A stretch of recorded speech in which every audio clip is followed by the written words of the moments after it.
Hello, I am the cartoonist M. Rashid. This cartoon was created as the cover to a brief argument I had on Quora, where somebody um, posted a comment under one of my answers, and we went back and forth over it. And I saw that he wasn't listening to what I'm saying at all. Like he was just, wrong and just posting. It wasn't an actual back and forth. It was him trying to shove how he thought down my throat and without consideration. No. So I'm like, oh, okay, that's enough. And then blocked him. And then he posted again saying, since you ran or whatever. And I'm like, where did you come from? I noticed he had 2 accounts. So I'm like, okay, I didn't run. I just saw that this wasn't productive at all, and I don't want you on my stuff.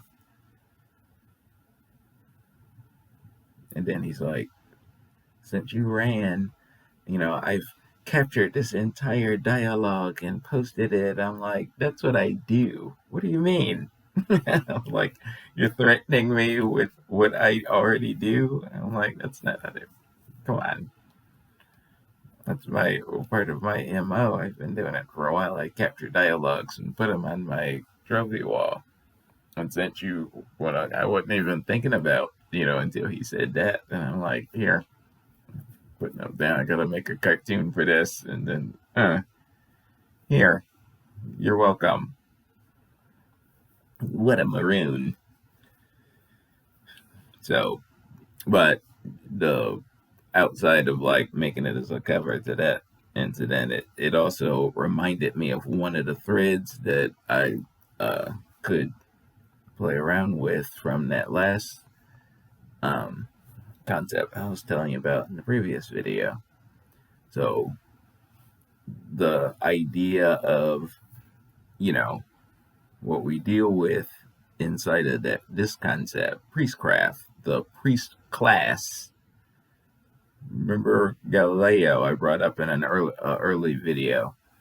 Him bumping heads with the leaders of the church institution of his day.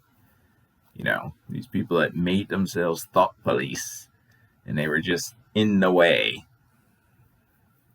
How dare you try to explore God's creation on your own? We told you what was what. And you sit down and, that overbearing, like tyrannical, like that's not God's religion. What are you doing?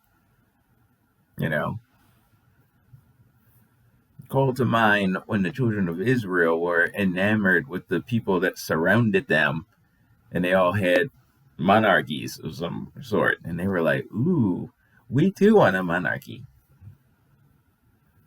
And God was like, huh? You don't need a king. What do you need a king for? My prophet is among you preaching my word. Samuel. Just do what he says. Manage your affairs yourself. Rule your little lives yourselves. According to what I told you in the word. You don't need a king. Stop being silly. And they're like, okay. Then some time went by, and they're like, we want a king. It's so cool to have a king. Everyone has a king but us. And God is like, and then handpick somebody like, here's your king. He'll be your king. And they're like, him, he's not as cool as look at Pharaoh. He's amazing. This guy, God is like, that's your king. So they were like, so what's interesting about that story is that there were 3 kings in a row that God gave them. He handpicked Saul, and then the next 2 kings were the prophets of Allah. David and Solomon the wise. Peace be upon them. So these 3 were God's micromanaging showing you here's what it looks like when here.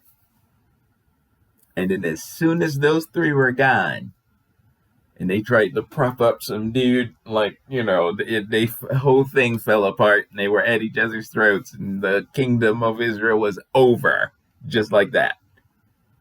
Up front, he told you, you don't need a king. My word is among you. Just do what I told you.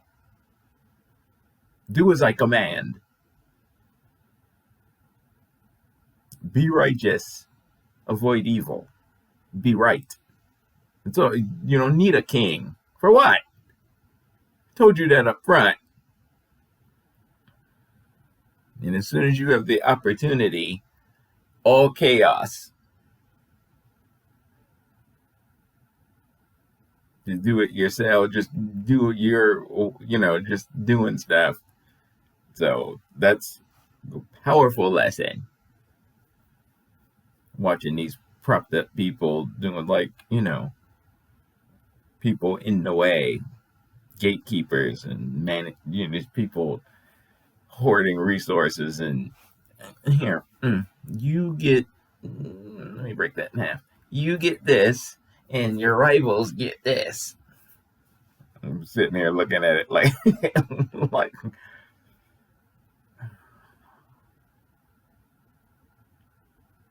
and you have the nerve to talk trash about, you're not even trying to make the society fair and for you're not even trying. There's a whole lot of lip service and nonsense though. I'm the Wealthless Bottom cast. I'm speaking from the bottom of shoes. I'm knowing it's eating it in my country. So I speak how that looks. I'm like, what? Are you even trying? What's going on up there? Not even trying. Saying a lot of nonsense and playing around and doing a whole lot of embezzling and white collar crime and racketeering, and they doing a lot of that. Nowhere are they trying to actually make society better. Literally nowhere. That's what we're dealing with when you have a king or that kind of structure where people are over you and they get to I'm gonna divvy out what you deserve according to some nonsense I made up with my boys while we were drinking. I gotta eat that until I come together with my people and we look. So I talked earlier about the concept of our human ran systems being vulnerable to the criminal class. The disingenuous pretend that the problem is with the system itself, especially when it comes to capitalism. They're like, oh, capitalism is evil. This has two functions to it. Vilifying capitalism, the system, has two functions. Function one is you can divert the blame away from the very human jackasses who are actually doing the wrong and put it on this abstract capitalism idol. Here's the bad guy here, throw your stones at it. It's not capitalism, it's the problem. It's that jackass is the problem. You're misdirecting, you're false flagging my attention in a certain direction towards an abstract concept.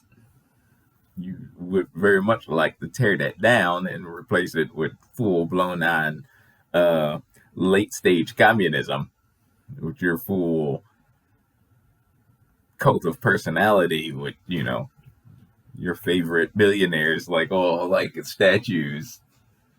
Musk, Buffett, Bezos, etc. You would love that. That's what you want. You gotta ease us into it. Just wait. Almost. So, the to make these things happen. To did I finish my point with the two parts of like doing that? Did I vilifying capitalism? What was the one? I said the one, and did I say the other? If I didn't, I'll get back to it at some point. All right, so driving the narrative as a mass population tool. This is important. This is what the cartoon is showing. So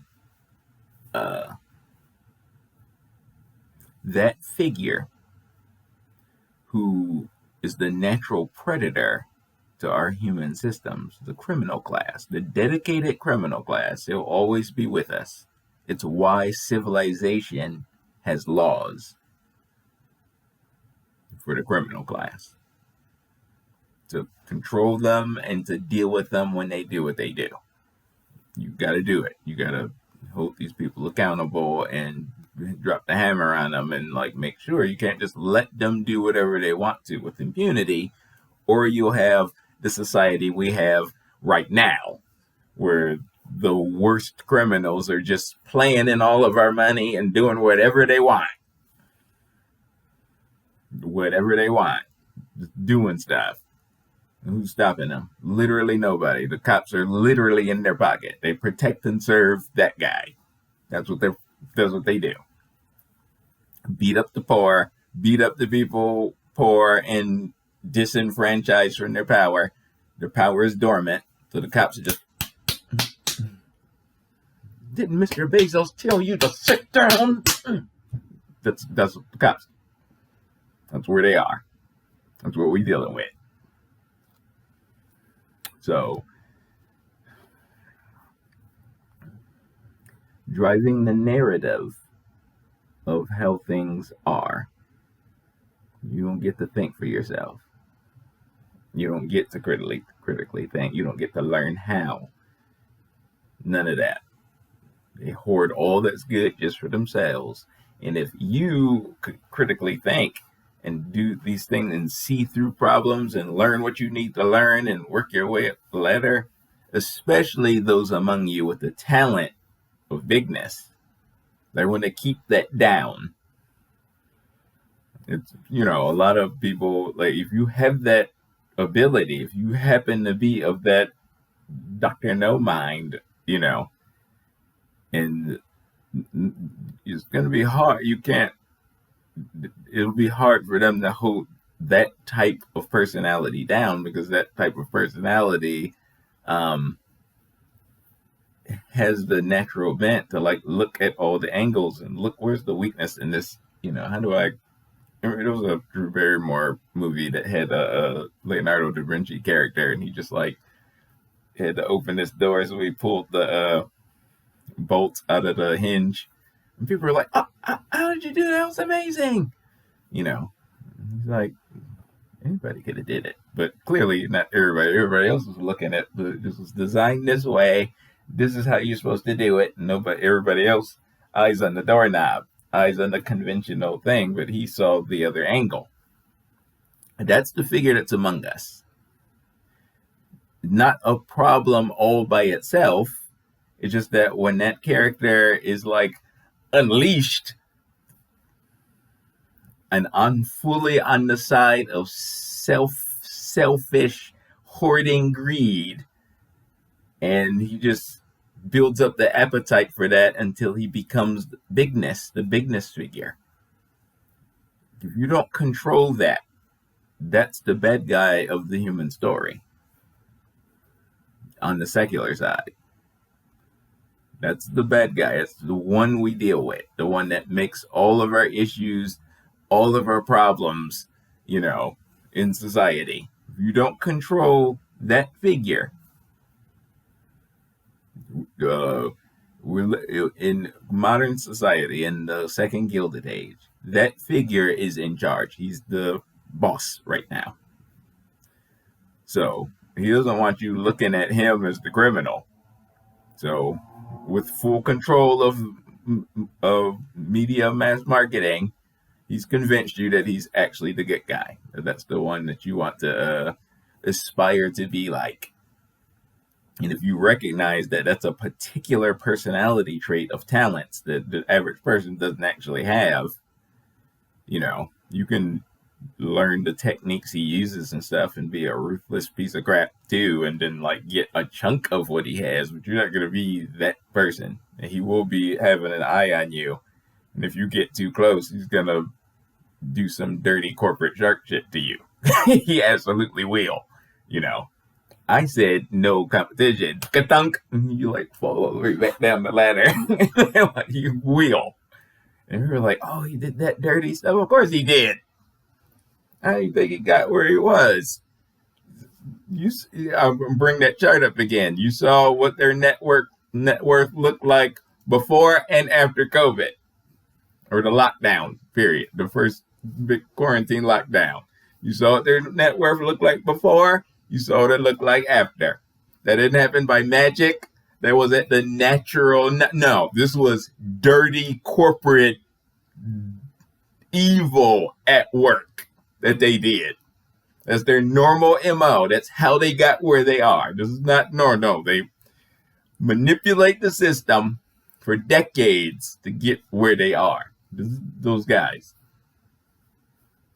I mentioned the Great Depression the other day. The Great Depression happened because the money trust was doing stuff and broke the system just for their benefit. That's how that creature functions. He is the bad guy of our story. Without doubt.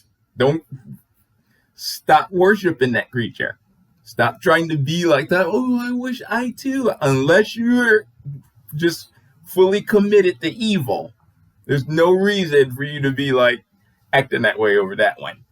He ain't like that. So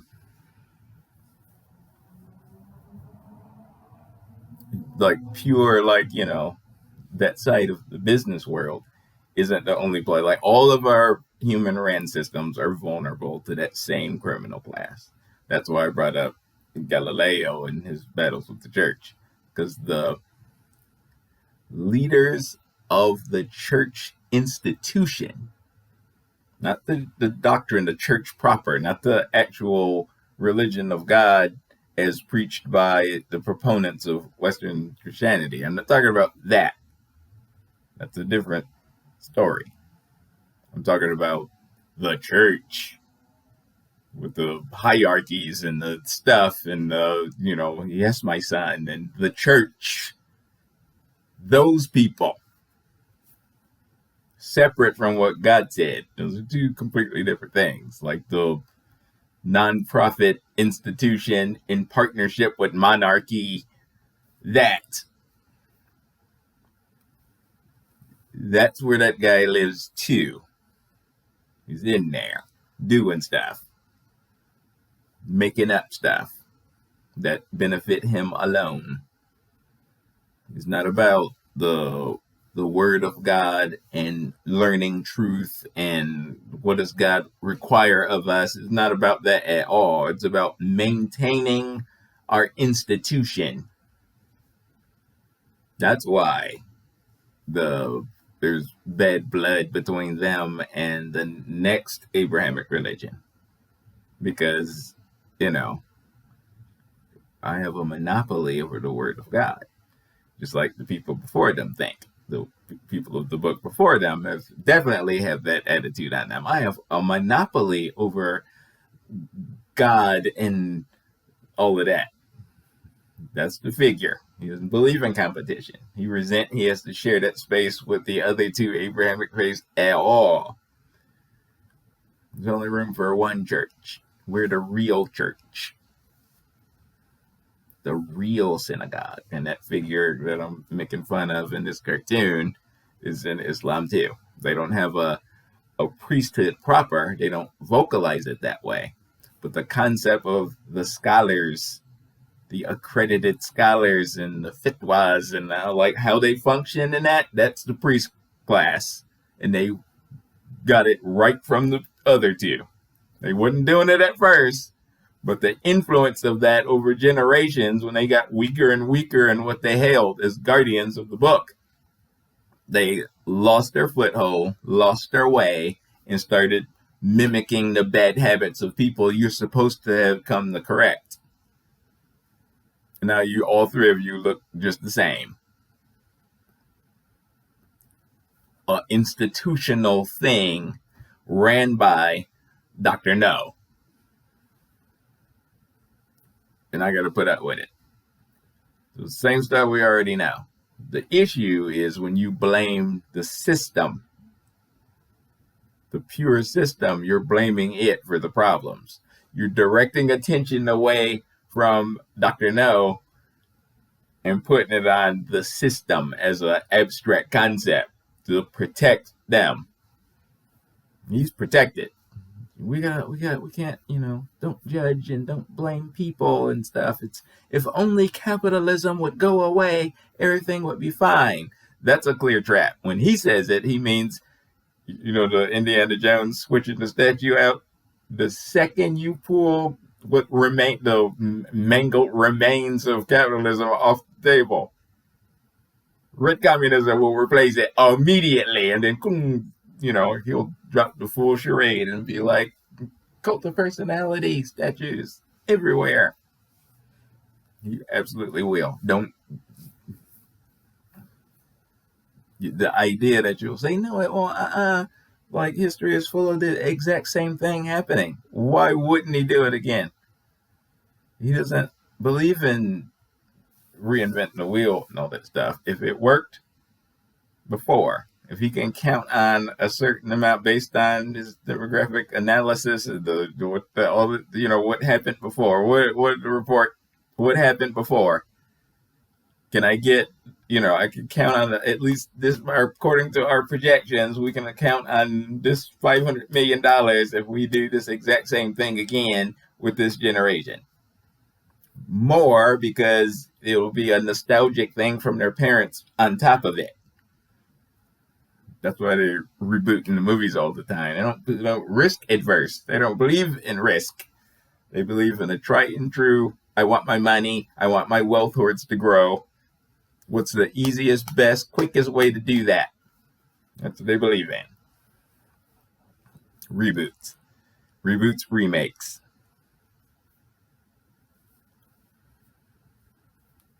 The devil has no new tricks. So,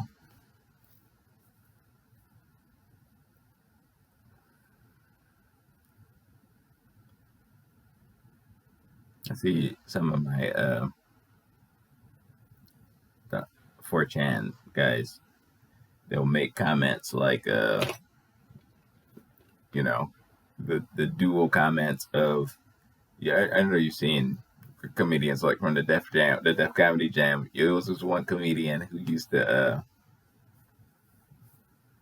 I think he might have been in the NOI. He's the one that was talking about it's just regular rice. It's like, but it's wild rice because it's black. that guy, he was he mentioned, what was I talking about? He mentioned the man, I shouldn't have chased that wild rice thing down. That's what I thought of. Yeah, the idea that just because one person among your race did something, it means you all did it. Like that concept. 4chan guys are all about that life. This one white guy did this, that means we're all brilliant. That's the, but you're not tracking this particular figure, the bigness, with that bigness talent. What's of interest is that during Reconstruction, during that 100 years of lynching that came after, while they're trying to keep us from becoming into the fullness of who the Black American is, they were targeting our version of John D. Rockefeller. They were on the lookout. Only a few of them escaped it, like the founder of Is where Neil Hurston's town, Eatonville.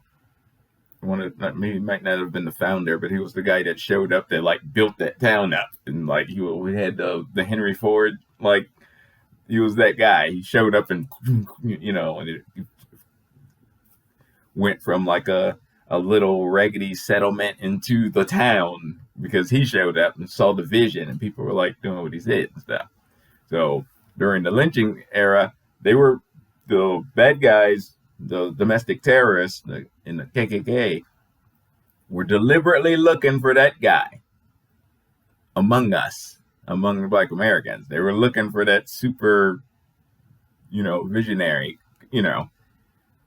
We had too much going on for that guy to be the bad guy. We had we had to climb from zero to get to, basic level stuff. It's not to say that, history might not be full of that character selling out and joining them and settling for less. I mean, there's enough. I don't want to put no names up there on that for people who might still be alive right now and I want to try to get sued and that. But there's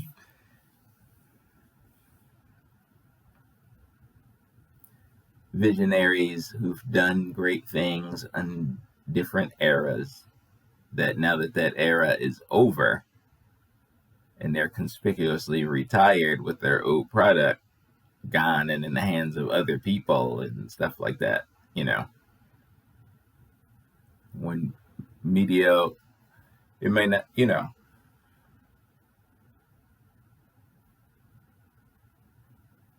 if you have the knowledge that if these mergers happen, it will destroy my industry. It will collapse this market, and so that only that white-owned monolith, will get to make the revenue. So I need to partner with my peers in this market and work with the government to try to sue them, to try to block this merger from happening. So if that was happening a lot, and then certain key people on the ADOS side, or maybe they were only identifying as ADOS in some cases, who knows? But maybe certain key people were tempted into selling out and betraying their peers. And then the merger ends up happening anyway. And then everybody ends up going through. And then I find you living in a limited lap of luxury from your sellout. How many people like that remain among us? Or that guy? So that's the fun, in a land in which we're still dealing with that racial caste system hierarchy thing. Is only so high up that my people's version of the bigness character can go. The system is designed to be anti-competition, but specifically anti-competition with me. So anybody with that skill level is going to be very controlled.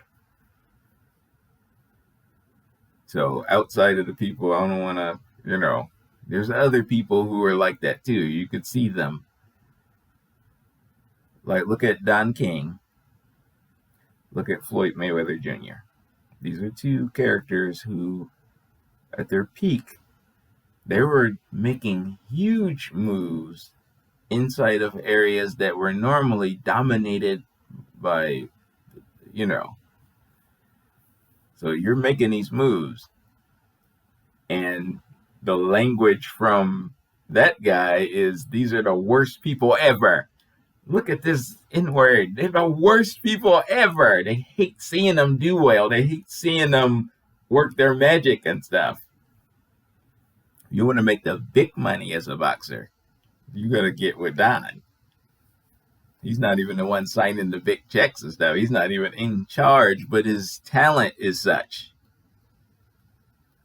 Floyd looked past all of the stuff that his peers were doing and was like, I want to be over there. And then started making moves. And he made moves that destroyed HBO's boxing program and like destroyed it. It's like, it was like, they don't even know what happened.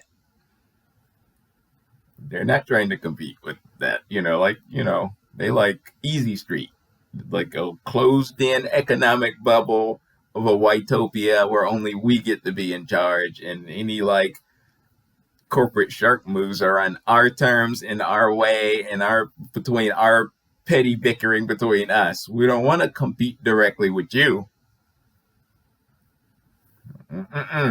That's what the monopoly is for. It's to protect.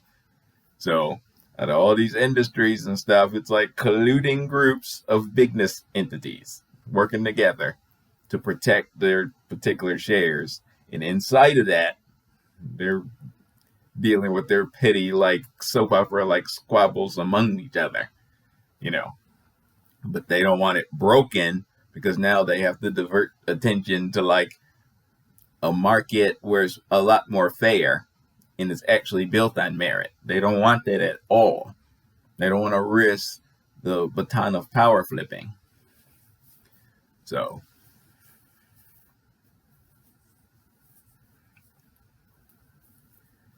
all right. I think I said everything I wanted to say on that particular topic. I let myself rant a bit. All right. All right. Until next one. Peace.